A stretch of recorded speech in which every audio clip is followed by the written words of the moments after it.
Types of accounts, दो तरीके के अकाउंट्स हमारे पास रहेंगे, पर्सनल अकाउंट और इम्पर्सनल अकाउंट। पर्सनल नाम से पता लग रहा है पर्सन से रिलेटेड होगा।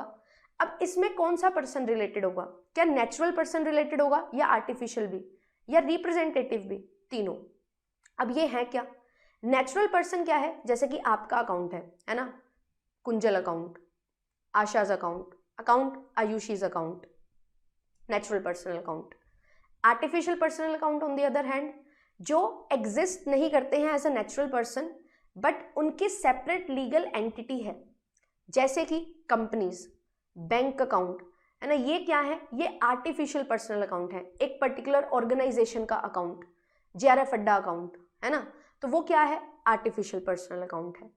और रिप्रेजेंटेटिव पर्सनल अकाउंट क्या होता है, वो अकाउंट्स जो पर्सनल अकाउंट नहीं थे बट अब उनको रिप्रेजेंट किया जा रहा है for a particular person.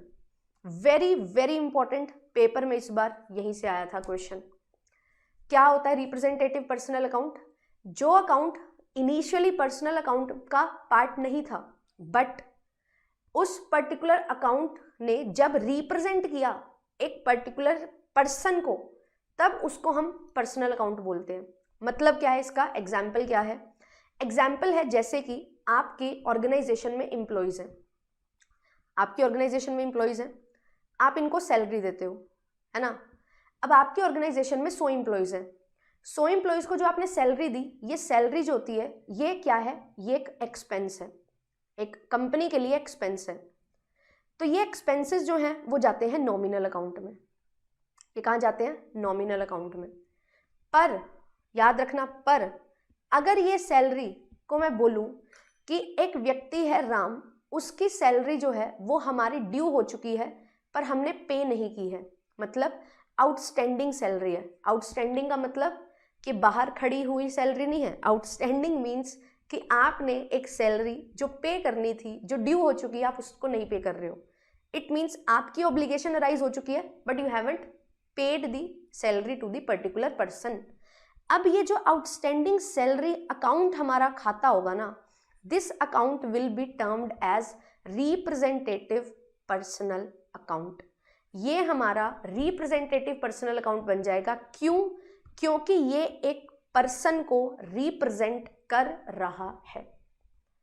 Same अगर मुझे फॉर एग्जाम्पल रेंट पे करना है, एक बिजनेस को अपने ऑफिस का रेंट पे करना है, रेंट अगर उसने पहले ही पे कर दिया पूरे ईयर का, अप्रैल में फुल ईयर का रेंट पे कर दिया, तो वो रेंट क्या हो जाएगा, प्रीपेड।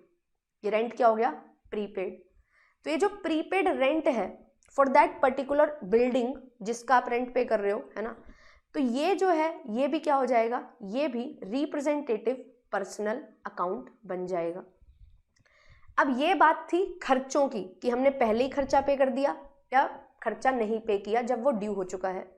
कभी कभी होता है आपको इनकम मिलनी होती है, जैसे कि कमीशन, कमीशन आपको मिलना है, कमीशन रिसीव्ड है, ये आपको जब आपने काम कर दिया उससे पहले ही मिल गया, मतलब ये अनअर्न्ड कमीशन है। अनअर्न्ड का मतलब क्या होता है कि मुझे कमीशन अभी नहीं मिलना चाहिए था क्योंकि मैंने काम नहीं किया पर एडवांस में मिल गया। तो अनअर्न्ड कमीशन जो मिला जिस व्यक्ति को, उसके लिए क्या है, उसके लिए ये अब उसके रिप्रेजेंटेटिव पर्सनल अकाउंट का पार्ट बन जाएगा। कभी कभी ऐसा होता है हमने अपनी सर्विसेज दे दी, उस सर्विस के बदले में पैसा मिलना था, नहीं मिला। फॉर एग्जाम्पल काम किया मैंने 1 महीने के लिए, 1 महीने के बाद मुझे 1 तारीख को नेक्स्ट मंथ की 1st डेट को पैसा मिलना चाहिए था, नहीं मिला। तो मुझे पैसा मिलना चाहिए था, मतलब मेरी इनकम थी, मुझे नहीं मिली, उसको मैं बोलती हूँ एक्रूड। तो एक्रूड सैलरी जो होगी मेरी, कि मैंने अपनी सर्विसेज दे दी हैं, उसके बदले में मुझे पैसा मिलना था, तो ये भी एक इनकम है। एंड ये भी अभी मुझे नहीं मिली है, ड्यू है बट नॉट रिसीव्ड है, तो यहाँ पे ये भी क्या है, रिप्रेजेंटेटिव पर्सनल अकाउंट का पार्ट बनेगा। तो इनकम अगर आपको मिल चुकी है एडवांस में या आपको नहीं मिली है, और खर्चे आपने पे कर दिए हैं एडवांस में या पे नहीं किए हैं, तो जब वो एक पर्टिकुलर पर्सन को रिप्रेजेंट करे या बंच ऑफ पर्सन बोल सकते हो आप, उनको रिप्रेजेंट करे, तो वो रिप्रेजेंटेटिव पर्सनल अकाउंट बन जाता है। क्या बन जाता है, representative personal account. Is this clear to everyone? क्या रिप्रेजेंटेटिव पर्सनल अकाउंट समझ आया? ये अकाउंट पहले पर्सनल अकाउंट नहीं था, बट जब एक पर्टिकुलर पर्सन को रिप्रेजेंट कर रहा है तब ये रिप्रेजेंटेटिव पर्सनल अकाउंट बनेगा। फिर इसके बाद आता है इम्पर्सनल अकाउंट। इम्पर्सनल अकाउंट क्या है? जो पर्सन से नहीं है रिलेटेड, यानी कि किसी और चीज से रिलेटेड है। अब यहाँ पे दो कैटेगरीज हैं, real account and nominal account. Real account क्या होता है? वो अकाउंट जो एसेट्स में डील करता है। एसेट्स भी कौन से? Fixed assets. और अब हम फिक्स्ड एसेट्स की बात कर रहे हैं, तो फिक्स्ड एसेट्स हमारे पास दो तरीके के होते हैं क्या? हाँ जी, फिक्स्ड एसेट्स हमारे पास दो तरीके के होते हैं। एक होते हैं हमारे पास टेंजिबल और एक होते हैं हमारे पास इंटेंजिबल। टेंजिबल और इंटेंजिबल का मतलब क्या है? टेंजिबल जिसको हम देख सकते हैं, छू सकते हैं, है ना, plant and machinery, furniture, laptop, AC, जो भी हम यूज कर रहे हैं, सो दैट वो हमारी लॉन्ग टर्म अर्निंग कैपेसिटी को बढ़ाए। इंटेंजिबल जिनको हम सिर्फ फील कर सकते हैं कि हाँ इसकी वजह से मुझे फायदा हो रहा है, जैसे कि गुडविल, जैसे कि कॉपीराइट, जैसे कि पेटेंट्स, राइट। ये चीजें जो हैं ये हमारे इंटेंजिबल में आती हैं। समझ रहे हो? हाँ जी मैम, समझ रहे हैं। तो जब हम इनका डीलिंग करते हैं कि हमारे बिजनेस में एसेट्स आ रहे हैं या हमारे बिजनेस से एसेट्स जा रहे हैं, इनकी जो भी ट्रांजैक्शन होती है वो रियल अकाउंट में आती है।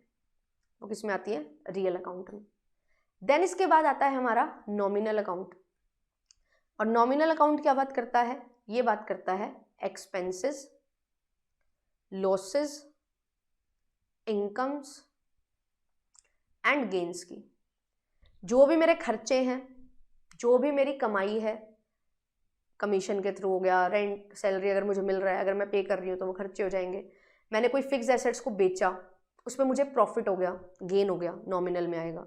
मैंने फिक्स एसेट्स को बेचा, खरीदा था 10 लाख में, बेचा 8 लाख में, 2 लाख का नुकसान, लॉसेस, कहाँ जाएगा? नॉमिनल अकाउंट में। फिक्स एसेट को बेचना, खरीदना, है ना, ये हमारे रियल अकाउंट्स का पार्ट बनेंगे। बट जब उस पर मुझे फायदा या नुकसान होगा तो वो मेरे लिए लॉस और गेन है। तो लॉस और गेन जो है उसके लिए क्या होगा? वो नॉमिनल अकाउंट में जाएगा। यहाँ पे आप प्रॉफिट्स भी ले सकते हो। तो यहाँ पे अब जो ये हमारे अकाउंट्स है ना, इनके रूल्स हैं कि कैसे ट्रांजैक्शन होगी, राइट। तो किस तरीके से ट्रांजैक्शन होगी, इन रूल्स को हम यहाँ पे समझते हुए चलेंगे। Just give me a minute. Yes, यहाँ पे जो रूल्स हैं इनको ध्यान में रखना। रूल क्या है? जब हम बात करते हैं पर्सनल अकाउंट की, तो रूल है डेबिट द रिसीवर और क्रेडिट द गिवर। रिसीवर कौन है? अब हम अकाउंट्स बना रहे हैं, हम अपने बिजनेस के लिए अकाउंट बना रहे हैं। तो बिजनेस अगर पैसा रिसीव कर रहा है या बिजनेस रिसीव कर रहा है तो डेबिट, पे जो कर रहा है उसको क्रेडिट। राम ने हमसे सामान खरीदा, राम गिवर है, राम पे कर रहा है हमें, तो राम क्या होगा? क्रेडिट होगा, ठीक है। फिर इसके बाद जो हमारा दूसरा अकाउंट है रियल अकाउंट, इसका रूल क्या है? इसका रूल है डेबिट व्हाट कम्स इन। अब हमने बात की ये क्या होता है? ये एसेट से रिलेटेड होता है। तो जो पैसा आ रहा है डेबिट करो, क्रेडिट व्हाट गोज आउट। जो जा रहा है पैसा उसको क्या कर दो? माइनस। अब मैंने कैश में खरीदा एक एसेट लाइक मशीनरी, परचेज की ₹4 5 lakhs, ठीक है। तो यहाँ पे क्या आया मेरे पास? मैं मशीनरी परचेज किया तो मशीनरी आई, तो मशीनरी अकाउंट डेबिट। क्या गया? कैश, तो कैश अकाउंट। 5 लाख की थी तो यहाँ पे वैल्यू डाल दो 5 लाख, ठीक है। यहाँ पे वैल्यू आ जाएगी 5 लाख। यहाँ पे पर्सनल अकाउंट में क्या होता है? सिर्फ और सिर्फ पर्सनल अकाउंट की ट्रांजैक्शंस नहीं होती हैं, या ऐसे हो सकता है कि एक अकाउंट पर्सनल होगा, दूसरा कोई और होगा। जैसे Ram purchased goods, Ram purchase goods नहीं, हाँ कर लो, राम परचेज, अरे गुड्स, क्या हो रहा है ये, ऑफ ₹1 lakh ऑन क्रेडिट, ठीक है। राम ने क्रेडिट पे गुड्स परचेज किए फ्रॉम अस, हमसे, ठीक है। अब राम ने गुड्स परचेज किए हैं हमसे, हम बिजनेस से, हमारा बिजनेस है, और उसने क्रेडिट पे परचेज किया है, तो राम जो है वो मेरे लिए क्या बन गया, डेटर, ठीक है। तो ये राम जो है वो कौन है, रिसीवर। गुड्स परचेज किए हैं तो टू सेल्स, क्योंकि मैंने सेल की है। अभी जो सेल्स अकाउंट है दिस इज नॉमिनल अकाउंट, तो राम जो है वो डेबिट होगा, सेल्स अकाउंट जो है वो क्रेडिट हो जाएगा। जब राम पैसा दे देगा तो बैंक अकाउंट डेबिट या cash account debit to Ram, तो ये राम जो है वो कैंसिल हो गया, एक बार डेबिट एक बार क्रेडिट, और पैसा आया और सामान गया, सामान गया गुड्स गए, तो सेल्स वर्ड का हम यूज करते हैं। जब भी हम अपने बिजनेस में, जो हमारा बिजनेस है उसकी डीलिंग करते हैं, इन्वेंट्री सेल परचेज करते हैं, तो हम परचेज अकाउंट और सेल अकाउंट को यूज करते हैं। ये चीज यहाँ पे आती है। Is this clear to everyone? क्या ये चीज सबको समझ आ रही है? अब इसके बाद आता है नॉमिनल अकाउंट। इसका रूल क्या है, debit all expenses and losses. कोई भी बिजनेस का खर्चा है या कोई भी लॉस है उसको डेबिट करो। Credit all incomes and gains, जो भी इनकम है जो भी गेन्स हैं उनको क्या करो, क्रेडिट करो, क्योंकि क्रेडिट से आपका पैसा बढ़ेगा, है ना। तो debit all expenses and losses, credit all income and gains. Salary paid by business 1 lakh, salary है एक्सपेंस है, salary account debit to cash account 1 lakh 1 lakh. ये मैंने विद एग्जाम्पल आपको यहाँ पे रूल्स बता दिए हैं, वेरी वेरी इंपॉर्टेंट, याद रखिएगा। अब जो है एक क्वेश्चन देख लो, इसका आंसर बताओ।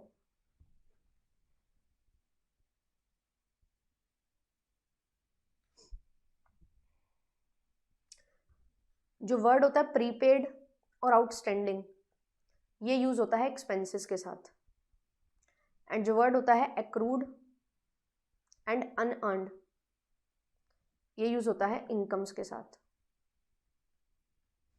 बताइए क्या होगा इसका करेक्ट आंसर, और मुझे ये भी बताना किस टाइप का अकाउंट होगा।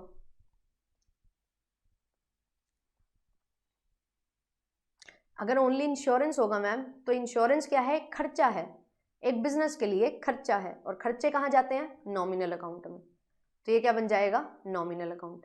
पर जब प्रीफिक्स और सफिक्स जुड़ जाता है, प्रीपेड, आउटस्टैंडिंग, एक्रूड, अनअर्न्ड, तो ये हमारे लिए रिप्रेजेंटेटिव पर्सनल अकाउंट बनते हैं। Answer will be option number B.